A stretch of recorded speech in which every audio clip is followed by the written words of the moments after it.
Hello friends, आज contractor के बारे में बात करेंगे।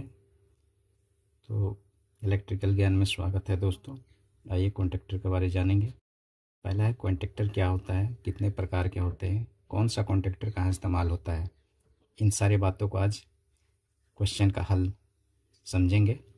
तो सबसे पहले कॉन्ट्रैक्टर क्या होता है। तो कॉन्ट्रैक्टर एक तरह का स्विच है दोस्तों। जैसे कि एक स्विच होता है, पियानो स्विच होता है, कोई किसी भी प्रकार का एक तो स्विच होता है। जैसे स्विच है, स्विच का काम क्या है, अगर एक तरफ सप्लाई देते हैं दूसरा तरफ से सप्लाई हम ले लेते हैं। तो ये स्विच का है, लेकिन इसको मैनुअली हम ऑपरेट कर रहे हैं हाथ से। कॉन्ट्रैक्टर में होता है क्या, उसको इलेक्ट्रिकली हम लोग ऑपरेट करते हैं तो पुश बटन दबा के ही, लेकिन वो इलेक्ट्रिकली ऑपरेट होता है। उसको हाथ से उसको मूवमेंट नहीं देते हैं।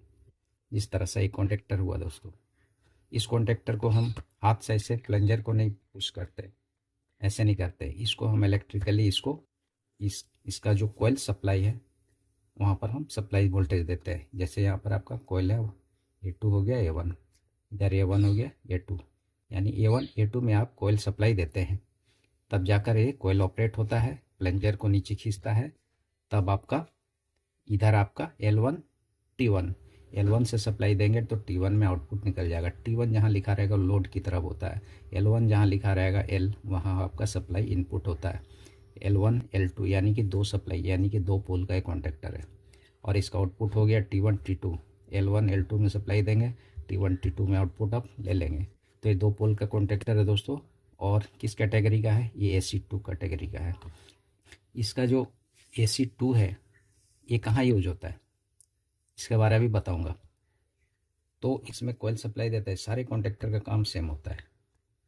चाहे AC1 हो, AC2 हो, AC3 हो, AC4 हो, AC5A हो, AC5B हो, इस तरह से AC23 तक सारे कॉन्ट्रैक्टर का वर्क सेम होता है। लेकिन सारे का वोल्टेज, ऑपरेटिंग वोल्टेज अलग अलग होते हैं। कोई 110 का होता है, 110 वोल्ट होता है, 24 वोल्ट होता है, 220 वोल्ट होता है, 440 वोल्ट होता है। अलग अलग सप्लाई, आपको सप्लाई वोल्टेज देख कर ही ऑपरेट कराना है। अगर यहाँ पर लिखा रहता है जैसे 220 वोल्ट से लेकर 240 वोल्ट, 220 से लेकर 240 वोल्ट तक आप इसमें सप्लाई देंगे। 50 हर्ट्ज इंडियन का फ्रीक्वेंसी है, इंडिया फ्रीक्वेंसी है 50 हर्ट्ज। A1 A2 दो कोयल सप्लाई है। कहीं भी अगर A1 A2 लिखा रहेगा, सोचिए वो कोयल का सप्लाई वहाँ देना है। कितना देना है वो भी लिखा रहेगा, इसमें आपको दिखाना पड़ेगा। ये हो गया कॉन्ट्रैक्टर दोस्तों। अब ये हो गया आपका AC2। तो सारे कॉन्ट्रैक्टर का काम सेम है। इसको मैं ऑपरेट करके दिखा रहा हूँ काम कैसे करता है। अगर आप कोयल में सप्लाई देते हैं, दोनों पॉइंट पे सप्लाई देते हैं 220 वोल्ट, क्योंकि 220 वोल्ट का है, तो ये आपका प्लंजर नीचे की तरफ खींचा चला जाएगा। जैसे खींचेगा तो ये आपका L1 इधर T1, ये दोनों कांटेक्ट हो जाएंगे। L1 इधर T1 कांटेक्ट हो जाएंगे, फिर L2 T2 कांटेक्ट हो जाएंगे। अभी ये नॉर्मल, अभी ऑफ कंडीशन में यानी नॉर्मल कंडीशन में है। इसमें सप्लाई नहीं दी है तो नॉर्मल कंडीशन में है। ये अभी ओपन कंडीशन में है, यानी इसको अभी NO कंडीशन में, NO बोलेंगे। जैसी सप्लाई देंगे ये नीचे जाएगा प्लंजर, तब वो NO से NC में चेंज हो जाएगा। तो जैसे मैं अभी सप्लाई दे के इसको देखता हूँ काम कैसे करता है, उसके बाद आपका पूरे प्रकार का कॉन्ट्रैक्टर के बारे में बताऊँगा। पहले इसको समझ लेते हैं दोस्तों।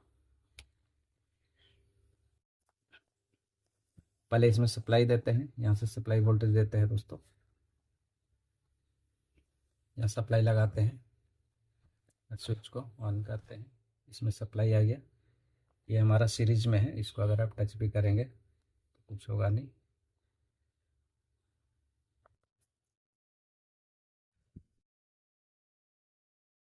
देखिए दोस्तों मैं टच कर रहा हूँ, हमारा जो सीरीज 200 वाट का लैंप है वो जल रहा है। सीरीज में टेस्ट कर रहा हूँ दोस्तों। तो आप कॉन्ट्रैक्टर यहाँ पर जो कोयल सप्लाई है, ये आपका A1 A2, यहाँ सप्लाई देंगे और एक A2 में देंगे दोस्तों। ये A2 है, ये 1। तो मैं सप्लाई देता हूँ, देखिएगा ये प्लंजर नीचे जाएगा। देखिए ऑन हुआ, ऑन हुआ, आवाज़ आ रहा हो कट कट की, ये आपका ऑन होने से। अब इसको इसमें फिट कर देता हूँ, टाइट कर देता हूँ, उसके बाद दिखाता हूँ। सप्लाई को यहाँ पर लगा देता हूँ। जैसे अभी ऑपरेट नहीं हुआ है, सप्लाई चालू नहीं किया है, तो अभी ये एनो पोजीशन में है, नॉर्मल ऑफ कंडीशन में। जैसे अभी सप्लाई देखिए छोड़ती है, अभी चालू करते हैं, ऑन हो गया। अभी इसको कंटिन्यूटी देखते हैं दोस्तों। L1 में सप्लाई देते हैं और T1 में सप्लाई लेते हैं, यानी ये लोड तरफ है। T1 जहाँ लिखा रहेगा वो लोड तरफ होता है, यहाँ से मोटर का कनेक्शन जाता है। और जहाँ L लिखा रहेगा, L1 L2 L3 वगैरह, वहाँ पर आप सप्लाई इनपुट देंगे। चाहे 24 वोल्ट का इनपुट दीजिए, चाहे 220 का, जो भी आपका सप्लाई इनपुट है वो आप यहाँ देंगे। लेकिन ये जहाँ 2 लिखा रहेगा उस तरफ से आप लोड को जाएंगे। चाहे बल्ब का लोड लीजिए, चाहे मोटर का, कोई भी लोड यहाँ से आप लेंगे। तो यहाँ पर मैं ऑन करूँगा और मीटर से टेस्ट करके दिखाता हूँ। यहाँ देखिए दोस्तों, कंटिन्यूटी में चेक करेंगे।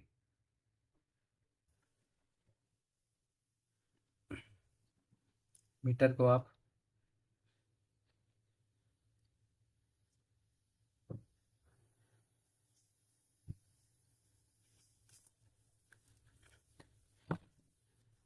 ओके दोस्तों, मीटर को कंटिन्यूटी मोड में ले आइए, या कंटिन्यूटी मोड में ले आए डायोड बजर में, और इस कॉन्टैक्टर को सामने रखते हैं और सप्लाई को ऑन करते हैं। ये ऑन हो गया। अब इसका कंटिन्यूटी से कॉन्टैक्टर का L1 T1 का कॉन्टैक्ट चेक करते हैं। जैसे आपका L1 लिखा हुआ, L1 इधर T1 लिखा हुआ, ये दोनों कॉन्टैक्ट अभी चेक करेंगे, कंटिन्यूटी दिखाएगा। देखिए दोस्तों, कंटिन्यूटी दिखा रहा, बजर बज रहा। इधर भी आपका कंटिन्यूटी दिखा रहा। अगर इसको ऑफ कर देते हैं, देखिए ऑफ हो गया, अभी बंद हो जाएगा, यानी कि ऑफ हो गया। कॉन्टैक्ट से प्लंजर कॉन्टैक्ट से हट गया, ऑफ हो गया। तो इस तरह से कॉन्टैक्ट काम करता है दोस्तों। तो ये कॉन्टैक्ट का काम यही है, एक स्विच की तरह। जैसे स्विच हम दबाएंगे या पुश बटन दबाएंगे तो ऑपरेट होगा। ये हाथ से मैनुअली तो नहीं कर रहे, ये इलेक्ट्रिकली ऑपरेट हो रहा है, इलेक्ट्रिकल सप्लाई दे रहे हैं तभी ऑपरेट हो रहा है। तो इस तरह से एक कॉन्टैक्टर काम करता है दोस्तों। जब भी काम करेंगे कॉन्टैक्टर में तो इसका मैनुअल को पढ़ लेंगे। मैनुअल में लिखा क्या है, AC1 के लिए एक AC2, यहाँ जैसे लिखा हुआ है AC2, आगे में भी लिखा हुआ है AC2। इसको पढ़ के ही कॉन्टैक्टर का यूज़ करेंगे, कौन सा कॉन्टैक्टर कहाँ यूज होता है। तो ये AC2 कॉन्टैक्टर है, ये कहाँ है अभी मैं बताता हूँ। यहाँ पर देखिए रिले का सिंबल है, इस तरह से रिले होता है। ये रिले का सिंबल है दोस्तों, इस तरह से। ये हो गया A1, ये हो गया A2, जहाँ पर इस तरह से रहेगा रिले हो गया। यहाँ पर आप सप्लाई देंगे, या इधर न्यूट्रल दिए, इधर लाइन दिए, तो एक कोयल ऑपरेट होगा। जैसे ऑपरेट हो गया, प्लंजर नीचे चला जाएगा, फिर ये दोनों कॉन्टैक्ट सट जाएगा, ये भी दोनों सट जाएगा। इसको बोलते हैं दोस्तों पावर कॉन्टैक्टर, याद रखिएगा, इसको पावर कॉन्टैक्टर बोलते हैं।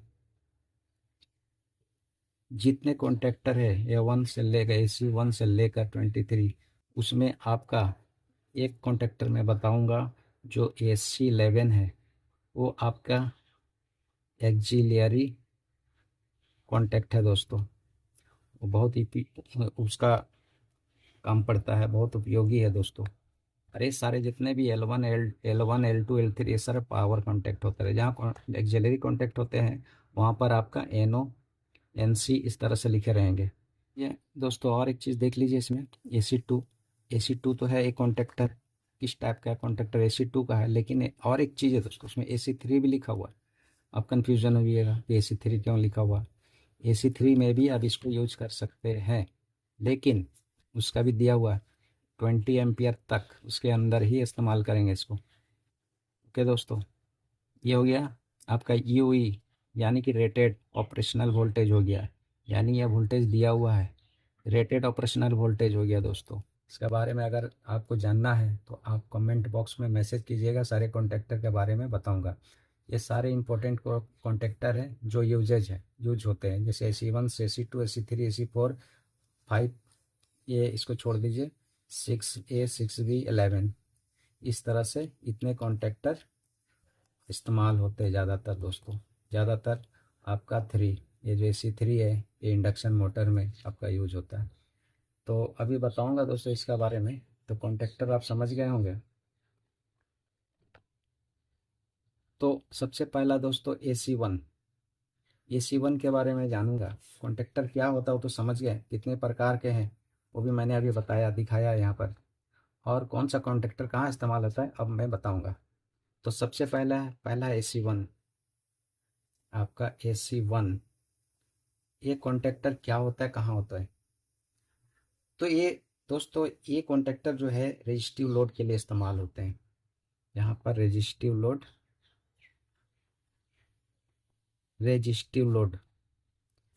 होते क्या है, तो ये भी एक चैप्टर है दोस्तों। इसके चैप्टर के बारे में बताऊंगा।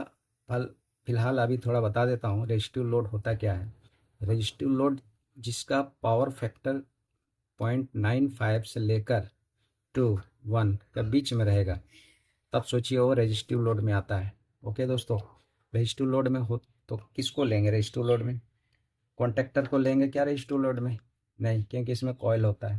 रेजिस्टिव लोड वहाँ होता है जहाँ पर आपका ऐसा हीटर हो गया एलिमेंट, हीटिंग एलिमेंट हो गया, ऐसा हीटर ही आपका रेजिस्टिव लोड में आता है। कोई भी हीटर जो गर्म होता है, लाल हो जाता है, उसके बाद आपका फिलामेंट जो बल्ब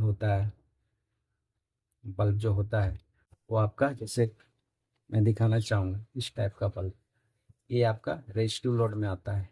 लेट का बल्ब, इस टाइप का जो बल्ब है ये आपका रेजिस्टिव लोड में आता है दोस्तों। उसके बाद आपका फर्नेस, ये हीटिंग एलिमेंट है दोस्तों। रूम हीटर जो हीट कर रहा है, ये सारे रेजिस्टिव लोड में आते हैं दोस्तों।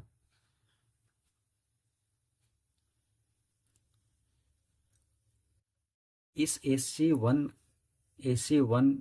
कॉन्टेक्टर को दोस्तों आप रेजिस्टिव लोड में इस्तेमाल करेंगे। अगर इंडक्टिव में करना चाहेंगे, स्लाइटली इंडक्टिव में आप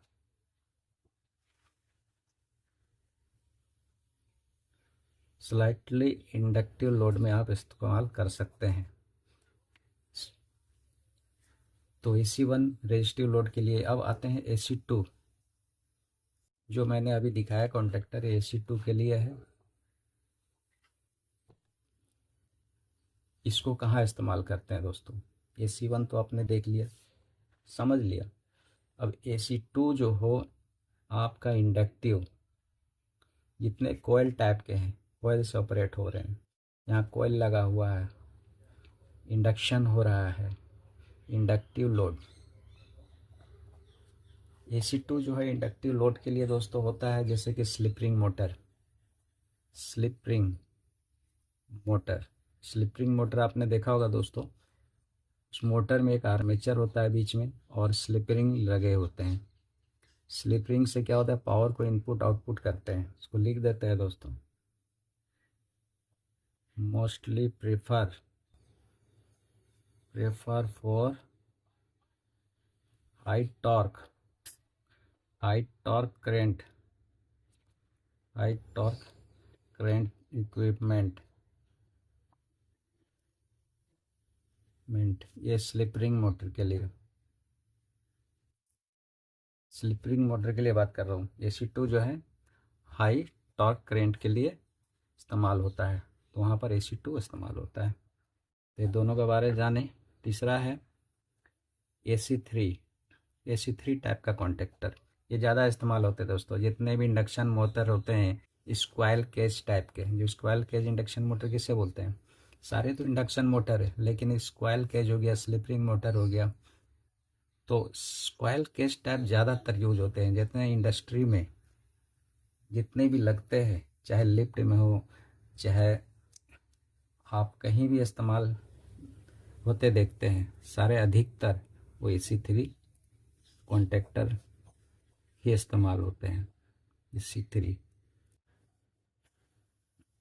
इसको लिख सकते हैं इंडक्शन मोटर, जिसको ब्रैकेट में लिखिए स्क्वायरल केज इसको स्क्वायरल केज क्यों कहते हैं दोस्तों? स्क्वायरल का मतलब होता है गिलहरी, केज का मतलब होता है पिंजड़ा। मतलब गिलहरी के टाइप का और पिंजड़े की टाइप का। ये आपका इस तरह से होता है, इस टाइप से इसका वाइंडिंग होता है अंदर में। एल्युमिनियम वाइंड रहता है, जिसको बोलते हैं शॉर्ट सर्किटेड, शॉर्ट सर्किट रहता है। यहाँ से जोड़ दिया जाता है, इधर जोड़ दिया, शॉर्ट कर दिया जाता है, ये परमानेंटली एकदम। और इसमें क्या होता था, AC2 जो आपका स्लिप रिंग मोटर होता है उसमें एक आर्मेचर है, उसका अंदर रोटर में आर्मेचर वाइंडिंग होता है और उसमें स्लिप रिंग लगाया जाता है। उस आर्मेचर का जो पॉइंट होता है वो स्लिप रिंग से टाइट कर दिया जाता है। उसको कम बेसी उसका रेजिस्टेंस को आप कर सकते हैं, क्योंकि लोड बढ़ाएंगे कम करेंगे तो रेजिस्टेंस को कम करके बढ़ा के आप उसको वेरी कर सकते हैं, तब जाकर उसको लोड को आप कम बेसी कर सकते हैं। लेकिन इसमें ऐसा नहीं होता दोस्तों, इसलिए इसको हाई टॉर्क करंट के लिए इस्तेमाल नहीं करते हैं। उसको वहाँ पर हम स्लिप रिंग मोटर का इस्तेमाल करते हैं। खरे मोटर की बात है। अभी सिर्फ कॉन्टेक्टर के बारे में जानेंगे, कॉन्टेक्टर कहाँ यूज होता है। AC3 आपका इंडक्शन मोटर जो होता है, जितना भी स्क्वायर केस टाइप का, वहाँ पर आप AC। ये यूज कहाँ होता है? लिफ्ट। कहाँ यूज होता है दोस्तों? लिफ्ट में होता है। फिर आपका इंडस्ट्रियल जितने फैन होते हैं, इंडस्ट्रियल फैन, फिर स्केलेटर्स, जितने भी स्केलेटर्स हैं, कन्वेयर है, कन्वेयर जो सामान, जैसे कि यहाँ मोटर लगा हुआ है, यहाँ से एक बेल्ट लगा हुआ है, ये मोटर जब चलता है तो इस बेल्ट को घुमाता है, यहाँ सामान रखते हैं, यहाँ से यहाँ पहुँचा देता है। ये हो गया कन्वेयर। तो इसमें भी ये induction motor, square cage induction motor का इस्तेमाल होता है दोस्तों। फिर आपका बहुत सारा ऐसा है जहाँ पर पंप हो गया, इस सब जगह में पंप, इस सब में भी इसी मोटर का इस्तेमाल होता है, स्क्वायर केज। उसके बाद दोस्तों AC4 टाइप का कॉन्टेक्टर का इस्तेमाल होता है। ये 4 तरह का जो कॉन्टेक्टर इंडस्ट्री में ज़्यादा यूज होते हैं दोस्तों, इसलिए इस 4 को जानना जरूरी है। और एक हो गया आपका AC6A, AC6B और AC11, तो उसका बारे में भी बताऊंगा। तो AC4 का इस्तेमाल ये भी just square cage induction motor में आपका किया जाता है। ये स्लिप रिंग जो मोटर है, AC4 का इस्तेमाल दोस्तों AC4 square cage induction motor में इस्तेमाल होता है। लेकिन यहाँ पर एक लेकिन की बात आ रहा है। लेकिन यहाँ पर क्या होता है, फ्रीक्वेंटली अगर ऑन ऑफ करते हैं, यानी इंचिंग की बात जहाँ आता है, इंचिंग ऑपरेशन, इसको जानिए दोस्तों, बहुत ज़रूरी है। AC4 हमेशा जहाँ इंचिंग की बात आती है वहाँ पर AC4 कॉन्टेक्टर लिंक का इस्तेमाल होता है। वहाँ पर लिखा रहेगा दोस्तों, यहाँ पर AC4 या AC4, तब आप वहाँ पर उस होस्ट में, जहाँ होस्ट होता है, किसी सामान को अप डाउन करते हैं, ट्रक से उठाना है, फिर रखना है, उठाना है, बहुत जल्दी जल्दी करना पड़ता है। उस जगह अगर गलत दूसरा इस्तेमाल कर दें कॉन्टेक्टर, तो हो सके कॉन्टेक्टर का पॉइंट जल जाए। इसलिए हर कॉन्टेक्टर, हर सामान, हर चीज़ के लिए अलग अलग बनाया गया है। मैन्युफैक्चरर जो है डिज़ाइन किया है अलग अलग तरीके से। तो AC4 आपका स्क्वायर केज में ही इस्तेमाल किए, लेकिन इंचिंग पर्पस के लिए, जैसे कि बंद किए चालू किए, बंद किए चालू किए, तो वहाँ पर AC4 टाइप का कॉन्टेक्टर आप इस्तेमाल करेंगे दोस्तों। AC6A, इसका इस्तेमाल दोस्तों कहाँ होता है? AC6A का जो यूजेज है ये ट्रांसफार्मर में होता है। ट्रांसफार्मर में होता है इसका स्विचिंग, जहाँ होता है ट्रांसफार्मर का, जहाँ ट्रांसफार्मर स्विचिंग होता है, उस जगह कॉन्टेक्टर का इस्तेमाल करते हैं। और AC6B एक कैपेसिटर बैंक के लिए इस्तेमाल होता है। Capacitor bank switching. आप सोचेंगे कैपेसिटर कहाँ यूज होता है? कैपेसिटर यूज होता है दोस्तों पावर फैक्टर को बढ़ाने के लिए,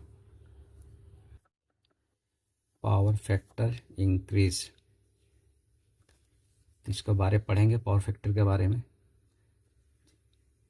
तब समझेंगे पावर फैक्टर होता है क्या। तो थोड़ा सा समझ लीजिए, गवर्नमेंट की तरफ से कहा जाता है कि हर कंपनी में, क्योंकि कंपनी में ज़्यादातर आपका इंडक्शन मोटर का इस्तेमाल होता है। इंडक्शन मोटर जहाँ इंडक्टिव लोड होगा वहाँ पर आपका पावर फैक्टर घटेगा, और घटने से लॉसेस क्या होता है, जहाँ से पावर बन रहा है, पावर जनरेट हो रहा है, वहाँ पर लॉसेस होता है। इसलिए गवर्नमेंट की तरफ से कहा जाता है कि आप पावर फैक्टर को सही रखिए। तो इसलिए अगर मान लीजिए पावर फैक्टर सबसे अच्छा माना जाता है 1, लास्ट 1। ओके दोस्तों, तो 1 तो होगा नहीं, क्योंकि कंपनी में इंडक्टिव लोड ज़्यादा है। आप टोटल रेजिस्टिव लोड कर नहीं सकते, टोटल रेजिस्टिव लोड होगा भी नहीं, प्योर रेजिस्टिव होगा नहीं। तो रेजिस्टिव लोड कहाँ होता है, जैसे एक बल्ब जलाया, एक फिलामेंट का बल्ब जलाया तो रेजिस्टिव लोड में है, वहाँ पर आपका 1 आ जाएगा पावर फैक्टर। लेकिन जब पावर फैक्टर अगर घट जाता है, अनबैलेंस हो जाता है, तो आपका केबल का साइज़ भी बढ़ जाता है, मोटा होगा, पावर ज़्यादा लेगा, हीटिंग होगा, बहुत सारा प्रॉब्लम होगा दोस्तों, उसके बारे में बात करेंगे। तो इतना जानिए कि AC6 भी कैपेसिटर बैंक में इस्तेमाल होता है। कैसे होता है उसके बारे में हम अलग चैप्टर है, कैपेसिटर बैंक कैसे बनाते हैं, कैसे यूज करते हैं।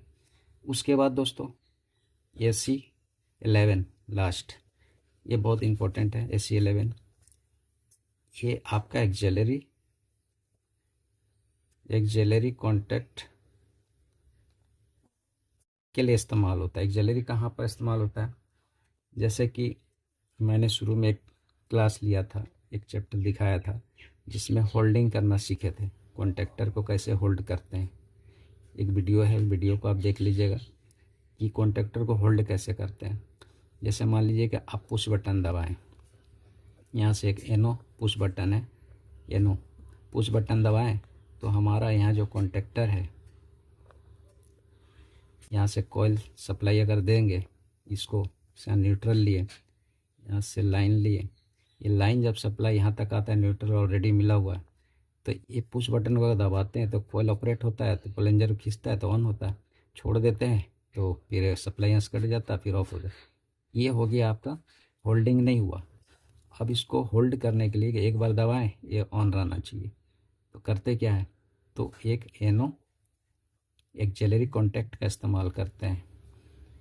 तो इसमें देख लीजिएगा दिखाया गया है, तो वही उसी को बोलते हैं एक्जेलरी कॉन्टैक्ट।